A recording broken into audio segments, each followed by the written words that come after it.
प्राचीन समय की बात है। एक छोटे से गांव में गोपाल नाम का एक गरीब किसान रहता था।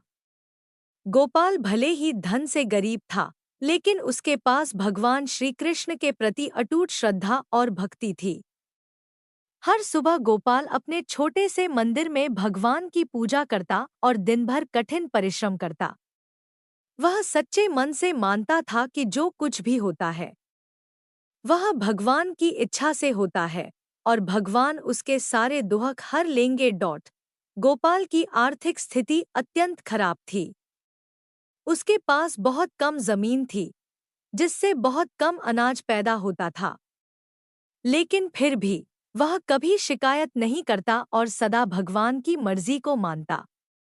उसकी भक्ति इतनी गहरी थी कि हर रात वह श्री कृष्ण के भजन गाता और अपनी कठिनाइयों को भगवान के चरणों में समर्पित कर देता। एक दिन गांव में सूखा पड़ गया। सभी किसानों की फसलें बर्बाद हो गई और गांव के लोग भूख से त्रस्त होने लगे। गोपाल की हालत भी गंभीर हो गई। उसके पास खाने के लिए कुछ भी नहीं बचा था।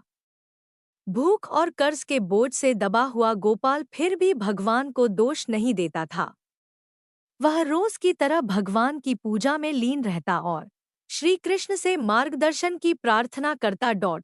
एक रात गोपाल ने भगवान से मन ही मन कहा, हे प्रभु, मुझे विश्वास है कि आप मेरे साथ हैं।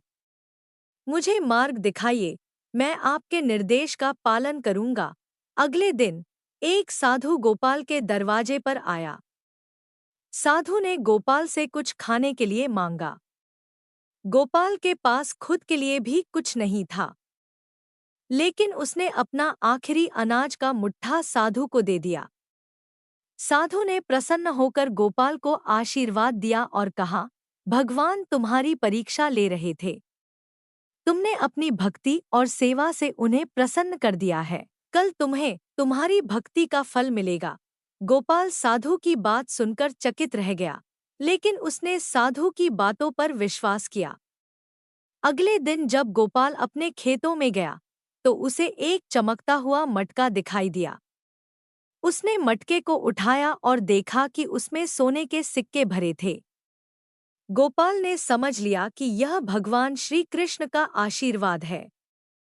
उसने सोने के सिक्कों का उपयोग केवल अपने परिवार और गांव वालों की भलाई के लिए किया। उसने गांव में एक बड़ा मंदिर बनवाया और वहां रोज भगवान की आरती और भजन होते थे।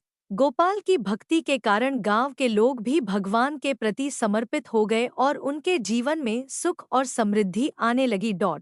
इस कहानी से हमें यह सीखने को मिलता है कि सच्ची भक्ति और निस्वार्थ सेवा का फल अवश्य मिलता है।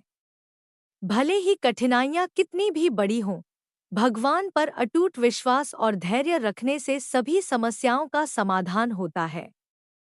जब समय सही होता है, भगवान अपने भक्तों को उनकी भक्ति का फल अवश्य देते हैं।